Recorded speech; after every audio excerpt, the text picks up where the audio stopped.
오늘 느헤미야 마지막 장에 왔습니다. 오늘과 내일은 느헤미야 마지막 장 13장을 볼 것입니다. 우리 느헤미야를 잠깐 복습하면은 1장에서 느헤미야가 페르시아 수도에 있을 때 그 예루살렘 성벽은 무너지고 그들의 상황이 비참한 그런 소식을 듣고 금식하며 울면서 기도하고 그리고 왕의 허락을 받아서 예루살렘으로 돌아와 하나님의 은혜 그리고 불굴의 의지로 성벽을 시작한 지 52일 만에 완성을 했습니다. 그리고 에스라와 함께 말씀 부흥회도 하고 민족적 대회개 운동, 개혁을 이루고 그리고 9장에서 우리 일일이 다 서명하면서 사인한 거 우리 보셨죠? 그리고 12장에 가면은 드디어 성벽 봉헌 예배를 드립니다. 대형 이 성가대 합창단이 구성이 되고 다양한 악기가 동원되어서 정말 축제의 분위기 속에서 기쁨과 또 감사의 찬양을 부르는 그 노랫소리가 멀리 사방으로 퍼진다 이렇게 마무리되고 있습니다. 아마 저는 그 모습을 보면서 이 느헤미야 책이 소설이었다면 영화 이야기였다면은 12장에서 그 봉헌 예배를 드리는 기쁨과 감격, 감사 그 성취의 노래가 멀리 퍼져나가면서 대단원을 다 마치는 The End 끝 되지 않았을까. 그런데 이 느헤미야는 소설 얘기가 아니고 영화가 아니기 때문에 또 13장이 기다리고 있습니다. 우리의 얘기가 될 수도 있고 현실이라는 거죠. 오늘 본문은 1절에서 3절까지는 그 성벽 봉헌식에 있었던 일을 잠깐 언급해주고 그리고 4절부터 이제 마지막까지는 그 이후에 또 어떤 일이 있었나 결국 우리의 삶은 하나님 앞에 서는 그 순간까지 끊임없이 새로워지고 끊임없이 자기 개혁을 필요로 하는 모습을 볼 수 있습니다. 우리 1절부터 3절까지는 아까 말씀드린 대로 성벽 봉헌 예배 때 있었던 내용입니다. 우리 예배에는 말씀이 없을 수 없겠죠. 어떤 말씀이 있었는지 우리 1절부터 3절까지 함께 읽으시겠습니다. 시작. 그날에 그들은 모세의 책을 백성에게 읽어 주었습니다. 그러다가 그 책에 암몬 사람이나 모압 사람은 하나님의 회중에 참석할 수 없다고 적힌 것을 알게 되었습니다. 암몬 사람과 모압 사람은 이집트에서 탈출하여 나온 이스라엘 백성을 음식과 물을 가지고 따뜻하게 맞아들이지 않았습니다. 오히려 그들은 발람을 고용해서 이스라엘을 향해 저주하게 했습니다. 그러나 우리 하나님께서 그 저주를 복으로 바꾸어 주셨습니다. 백성은 그 가르침을 듣고 이스라엘 가운데서 모든 애국인을 구분해 놓았습니다. 그날에 그랬죠. 이 그날은 바로 12장 성벽 봉헌 예배의 날입니다. 그 모세의 책을 읽는데 이 부분은 신명기 23장에 나오는 부분입니다.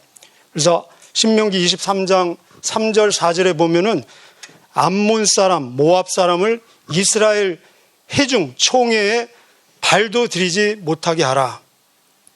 이 암몬 사람, 모압 사람은 누구입니까? 아브라함 조카 롯의 후예들입니다. 이 이스라엘 백성들이 출애굽해서 광야를 지나갈 때 그들이 거주하는 땅을 좀 지나가자 이렇게 부탁을 했을 때 그들은 거절하고 오히려 이 발람이라는 복술자를 고용을 해가지고 저주를 하려고 했죠. 우리 그 내용 아시죠? 그런데 하나님께서는 이 저주를 축복으로 바꾸어 주시는 모습을 볼 수 있습니다. 그렇습니다. 하나님은 저주를 얼마든지 축복으로 복으로 바꾸실 수 있는 좋으신 하나님이십니다. 여기서 그들을 이스라엘 총회에 들이지 말라라는 것은 어떤 인종차별, 배타주의를 말하는 것이 아니라 성결, 거룩을 말씀하고 계신 것입니다. 하나님은 혼합주의를, 세속주의를 용납하지 않으시는 분입니다. 비슷해 보이는, 이들은 육신적으로는 친척이잖아요. 근데 비슷해 보이지만 완전 틀린 것을 우리는 주의해야 된다는 것입니다. 사실 교회 다니는 사람이, 성도가 불교라든지 무슬림에 현혹돼서 넘어가는 경우는 거의 없죠. 그러나 비슷해 보이지만 다른 것, 예를 들면 신천지라든지 또 여호와 증인에는 현혹될 수 있다는 것입니다. 우리가 이 말씀을 통해서 오직 예수, 절대 예수로 항상 무장해야 될 것입니다. 이 4절부터는 이 느헤미야가 이제 자기의 사명을 완수하고 그 1장에 보면은 허락을 받고 기한을 정하고 간 거잖아요. 완전히 간 것이 아니고. 그래서 이 자기의 사명을 완성하고 다시 아닥사스다 왕에게 돌아갑니다. 우리 1장에 보면은 아닥사스다 20년째 예루살렘으로 갔는데 여기 보면은 아닥사스다 왕 32년째 다시 왕에게 돌아갔다. 그러면은 몇 년 만에 돌아간 거죠? 12년 만에. 그래서 돌아가서 얼마 동안 이 페르시아 수도의 왕과 함께 있었는지 기간은 정확히 알 수 없지만 하여튼 얼마 동안 있었습니다. 1년인지 2년인지 3년인지 얼마 동안 있다가 다시 예루살렘에 돌아와 보니까 완전히 엉망이 된 모습을 볼 수 있습니다. 그들이 9장 38절에서 맹세하고 서명하고 그리고 10장에 보면은 무슨 내용을 새로 개혁하고 지키겠다라고 약속을 했냐면은 4가지를 약속했습니다. 4가지. 10장에 보면은 자세히 나와 있는데 이 4가지가 뭐냐면은 성전을 잘 보존하겠다. 깨끗이. 거룩한 집이잖아요. 성전을 깨끗이 예배의 처소로 보존하겠다. 그리고 두 번째는 11조를 비롯한 철저히 헌금 생활 잘하겠다. 거기 돈 여러 번 나오죠. 헌금 생활 철저히 하겠다. 세 번째는 안식일을 준수하겠다. 그리고 우상 숭배자와 절대로 결혼하지 않겠다. 이 4가지를 하나님 앞에 약속하고 정말 잘해보겠다 하고 사인을 했는데 이 느헤미야가 페르시아 수도에 갔다가 다시 와보니까 이 4가지를 완전히 다 원위치 된 모습입니다. 그리고 그들이 스스로 말하기를 10장 29절에 보면은 우리가 이렇게 이 4가지를 잘 지키고 약속하고 맹세를 한다. 만약에 우리가 이 맹세를 어길 경우는 우리는 저주 아래 있을 것이다. 이렇게 말했어요. 그러면 지금 이 4가지를 완전히 깨고 원위치 돌아갔기 때문에 어떤 상태에 있는 겁니까? 저주 아래 있는 거예요. 빨리 고쳐야 되지 않겠습니까? 빨리 다시 회복하고 빨리 또 개혁을 또 추진해야 되지 않겠습니까? 이 13장은 바로 그런 내용입니다. 그래서 오늘 전반부는 이 2가지, 성전이 다시 더러워진 모습, 그리고 자기들이 약속했던 철저한 헌금 생활과 11조 하겠다 했는데 그거 어긴 2가지, 그리고 나머지 2가지는 또 우리가 내일 보게 될 것입니다. 자, 이 2가지 4절에서 9절까지는 더러워진 성전 모습입니다. 4절에서 9절까지. 우리 빨리 한번 읽어보실까요? 4절에서 9절까지. 시작. 그 일이 있기 전에 제사장 엘리야십이 하나님의 성전 창고를 맡고 있었습니다. 엘리야십은 도비야와 가까이 지냈습니다. 엘리야십은 도비야가 큰 창고 가운데 하나를 쓰도록 허락했습니다. 그 방은 성전에서 쓸 곡식 제물과 향과 그릇과 곡식의 11조와 포도주와 기름을 보관하던 곳입니다. 그 물건들은 레위 사람과 노래하는 사람과 문지기들의 것이며 제사장에게 주는 예물로 쓰였습니다. 그 일이 일어났을 때 나는 예루살렘에 없었습니다. 나는 바벨론 왕 아닥사스다에게 돌아가 있었습니다. 내가 왕에게 돌아간 때는 그가 왕으로 있은 지 32년째 되는 해입니다. 얼마 뒤에 나는 왕에게 예루살렘으로 돌아가겠다 해 달라고 말했습니다. 나는 예루살렘으로 돌아왔습니다. 돌아와서야 엘리야십이 저지른 나쁜 짓에 대해 알게 되었습니다. 엘리야십은 도비아에게 성전 뜰에 있는 방 하나를 내어준 것입니다.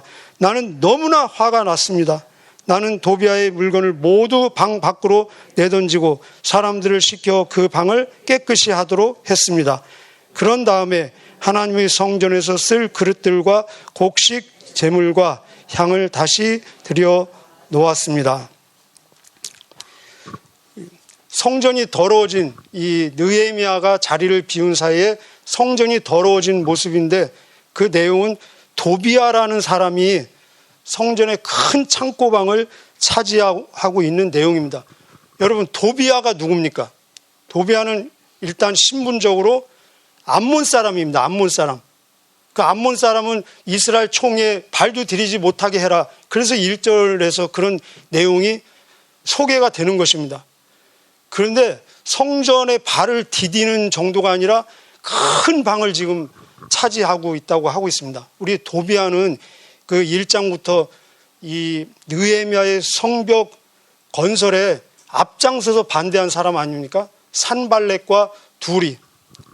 처음에 느헤미야가 왔을 때 처음부터 조롱하고 비웃고 막 분노하고, 그리고 너희가 성벽을 설령 짓는다 해도 여우가 올라가도 그 무너질 것이다.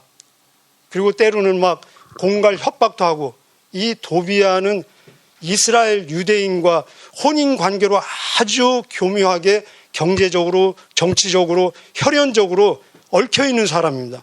그래서 나중에는 느헤미야에게 막 협박 편지도 보내는, 어쩌면 산발렛보다도 더 집요하게 끈질기게 느헤미야를 해방한, 하나님의 일을 방해한 사탄의 앞잡이로 쓰임받은 사람입니다. 근데 이 사람이 성전에 들어와서 큰 방을 지금 차지하고 있는데, 그 방도 어떤 방입니까? 중요한 것, 11조, 곡물, 향, 기름, 모든 것들, 이런 재물이 있는 방. 이 재물은 예배 준비를 위해서 준비된 그런 재물이면서 동시에 우리 읽어보셨죠? 바로 레위인들과 제사장에게 사례비로 줄 그런 재물이라는 것입니다. 근데 그 방을 은행으로 치면은 현찰과 현금, 이런 기중품이 다 보관된 금고방 아닙니까? 가장 중요한 방. 그 방을 지금 차지하고 있다는 것입니다. 근데 그것도 누구 허락으로요? 성전을 깨끗하게 보존하는 것이 자기의 사명인 제사장. 이 뒤에 보면은 대제사장이라고 나와 있습니다. 그래서 같은 사람이다 아니면 다른 사람이다 하여튼 말이 많은데, 같은 사람일 가능성이 사실은 많습니다. 이 대제사장 누가요? 엘리야십이 허락을 해줬다는 것입니다. 도저히 있을 수 없는 일. 여기에 대한 반응, 대처가 무엇입니까? 우리 느헤미야의 8절에 보면은 나는 너무나 화가 났습니다. 우리 느헤미야 책을 쭉 보면은 느헤미야는 여간해서 화를 안 내는 사람입니다. 그렇게 협박, 공갈, 위협을 받아도 하나님께 기도하며 참고 그랬는데, 여기 보면은 나는 너무나 화가 났습니다. 그리고 도비아의 물건을 막 밖으로 내던지고, 우리 지금 상상이 되죠? 성전을 정결케 하시는 예수님 모습이 이게 오버랩 되지 않습니까? 예수님도 막 화가 나셔가지고 다 쫓아내고 그들의 상을 둘러 엎으시고, 이 하나님의 집, 나의 아버지 집을 너희들은 강도의 구렬, 장사로 만들었도다. 성경은 말씀하시기를 우리에게 너희는 너희 몸이 하나님의 성전인 것을 알지 못하느냐. 그렇습니다. 교회는 교회의 사명을 다하기 위해서 세상에 있어야 됩니다. 그런데 세상이 교회 안에 들어오면은 그때부터 교회는 타락하기 시작하는 것입니다. 배는 물에 있어야 되죠. 그 기능을 다하기 위해서. 그러나 물이 배에 들어오면은 그 배는 침몰한다는 것입니다. 제 안에, 여러분 안에 혹시 몰아내야 될, 의분을 토하면서 막 쫓아내야 될 도비아 혹시 없으십니까?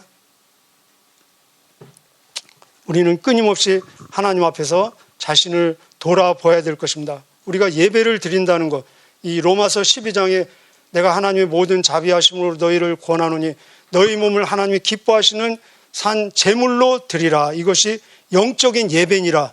그런데 영적인 예배를 드리기 위해서는 끊임없이 내 안에 침투해오는 도비아를 축출해내는 작업이 있어야 된다는 것입니다. 바로 그 뒤에 이어지는 말씀이 무엇입니까? 너희는 이 세상을 본받지 말고 이 세상을 받아들이지 말고 오직 마음을 새롭게 함으로 변화를 받아 하나님의 선하시고 온전하시고 기뻐하신 뜻이 무엇인지 분별하도록 하라. 끊임없는 진정한 예배자로 서기 위해서는 이 타락한 세상에서 거룩한 예배자로 서기 위해서는 끊임없는 자기 개혁이 필요하다는 것입니다. 자, 두 번째 내용은, 두 번째 약속이 뭐였죠? 헌금 잘하겠다. 11조를 비롯한, 혹시 기억이 안 나시는 분은 10장을 잘 다시 한번 읽어보시기 바랍니다. 거기 굉장히 많은 분량을 차지하면서 나옵니다. 그런데 이 헌금을 보관하는 큰 창고를 이런 도비아라는 사람에게 맡겼기 때문에 헌금 생활이 잘 되기 어렵겠죠. 그죠? 자, 우리 10절부터 14절까지 한번 읽어보시겠습니다. 10절부터 14절까지. 시작. 나는 또 백성들이 레위 사람들에게 주어야 할 목을 주지 않는 것을 알게 되었습니다. 이에 레위 사람들과 노래하는 사람들은 자신이 맡은 일을 그만두고 각기 자기 고향으로 돌아가 버린 상태였습니다. 그래서 나는 어찌하여 하나님의 성전을 돌보지 않았소 하고 관리들을 꾸짖었습니다. 나는 레위 사람들과 노래하는 사람들을 다시 불러 모아 일을 하게 했습니다.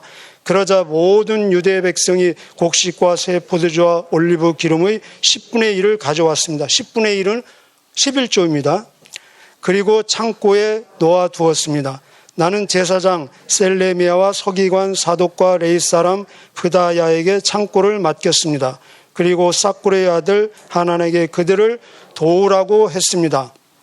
삭굴은 마따냐의 아들입니다. 그들이 정직하다는 것은 누구나 다 알고 있었습니다.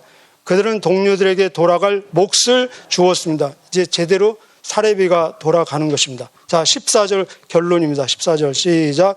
나의 하나님, 이 일에 관하여 나를 기억해 주십시오. 내가 하나님의 성전을 위해 그리고 하나님을 섬기는 일을 위해 행한 모든 좋은 일들을 잊지 말아 주십시오. 예. 자, 헌금 생활이 안 되니까 이 헌금으로 사는 제사장들, 레인들, 전문 풀타임 사역자들이 생활이 안 되잖아요. 그죠? 그러니까 다시 이 자기 고향으로 돌아가서 뭐 농사를 짓든지 일반 직업으로 돌아갔다는 것입니다.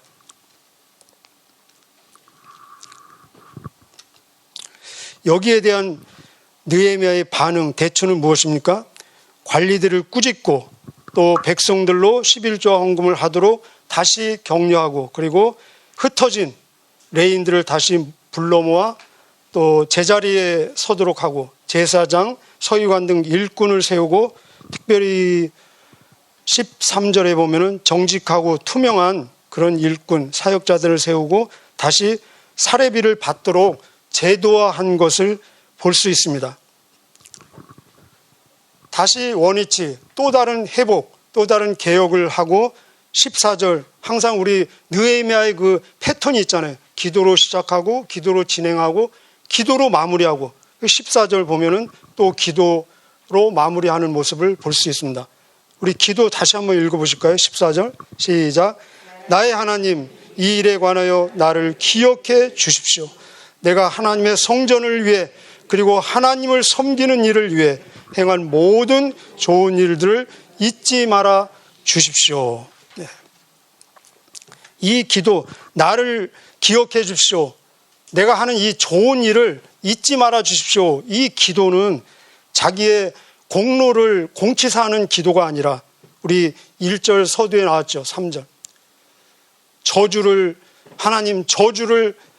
축복으로 고쳐주십시오. 그리고 이 악한 일, 나쁜 일을 좋은 일로, 선한 일로 고쳐주십시오. 그리고 이 축복, 이 선한 일이 계속 유지될 수 있도록 하나님 지켜주십시오.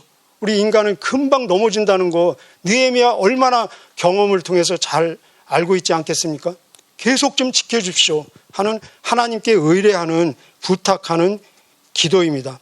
오늘 이 내용을 통해서 우리 기도 제목으로, 우리 함께 기도할 제목으로 세 가지를 말씀드리고 싶습니다. 우리가 경험적으로 알죠. 건물을 세우는 데는, 짓는 데는 오랜 시간이 걸릴 수 있지만 허무는 데는 하루면 허물을 수 있잖아요. 그죠? 우리가 회복하고 개혁하고 새로워지는 데는 정말 많은 노력과 많은 시간이 필요하지만 그렇게 세운 것을 잃어버리고 다시 타락하는 데는 순간적으로 그렇게 될 수 있다는 것입니다. 또 이 본문에서 우리에게 주는 기도 제목은 이 지도자의 중요성. 지도력이 무엇입니까? 바로 영향력입니다. 이 세상에서 말하는 지도력은 위에서 군림해가지고 자기 의도대로 통제하고 이끌어가는 힘이라면은 우리 하나님이 말씀하시는 지도력은 바로 밑에서 세워주고 하나님의 사람으로 세워가도록 하나님께 쓰임받도록 격려해주는 선한 영향력이라는 것입니다. 우리에게는 규모의 차이는 있어도 누구인가 영향을 주고 있다는 면에서 다 우리는 지도자죠. 그죠? 가정에서, 집에서, 또 교회에서, 우리 어떤 그 그룹에서, 그리고 회사에서, 또 어떤 모임에서 우리는 영향을 주기도 하고 또 영향을 받기도 합니다. 어떤 그룹의 지도자이면서 동시에 우리는 어떤 지도력을 받는 그런 또 이 지도력의 그 채널의 한 부분을 차지하고 있다는 것이죠. 하나님의 선하신 인도하심 속에서 정말 하나님의 사람으로 좋은 사람을 세워주는 그런 선한 영향력을 끼치며 동시에 하나님이 세우신 그 지도력에 순종하며 동역할 수 있는 저와 여러분 되시기를 바랍니다. 또 우리가 이것을 위해서 기도할 필요가 있습니다. 두 번째, 이 본문을 통해서 우리가 또 알 수 있는 것은 사람은 무엇인가로 채우도록 지음을 받았습니다. 그래서 우리 사람을 건물로 비유하고 예수님도 건물로 비유하잖아요. 내 말을 듣고 순종하는 자는 자기의 그 집을 반석 위에 지은 지혜로운 사람이지만 내 말을 듣고 순종하지 않는 자는 자기 집을 모래 위에 지은 어리석은 사람과 같다. 너희 몸이 하나님의 성전이다. 이렇게 건물로 비유하는 것은 우리는 무언가로 채워지도록 지음을 받았다는 것입니다. 그래서 예수님이 마태복음 12장에 말씀하시기를 어떤 사람에게서 귀신이 나갔어요. 귀신 나가면 좋잖아요. 그죠? 근데 귀신은 어디인가에 정착하려는 성향이 있습니다. 그래서 나가서 정착하려고 아무리 자리를 찾아봐도 없으니까 자기가 나온 고향이 그리워서 다시 가보니까 비고 소재되고 깨끗이 청소되어 가지고 자기보다 더 악한 7 귀신을 데리고 와서 거기에 자리를 잡아서 그 사람의 나중 형편이 더 안 좋아졌다.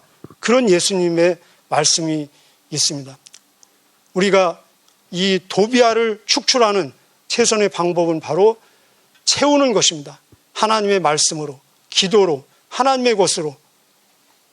그래서 로마서 12장 2절에 보면은 아까 말씀드린 대로 거룩한 영적인 예배자로 서기 위해서는 이 세대를 본받지 말고 오직 마음을 새롭게 함으로 변화를 받아 하나님의 선하시고 온전하시고 기뻐하신 뜻으로 분별하라. 하나님의 뜻으로 채우라는 것입니다. 세 번째는 역시 기도입니다. 기도. 지금 이 느헤미야가 엄청난 지금 개혁을 하고 있지 않습니까? 자기 개혁과 다른 이 공동체의 개혁. 여러분 경험적으로 아시잖아요.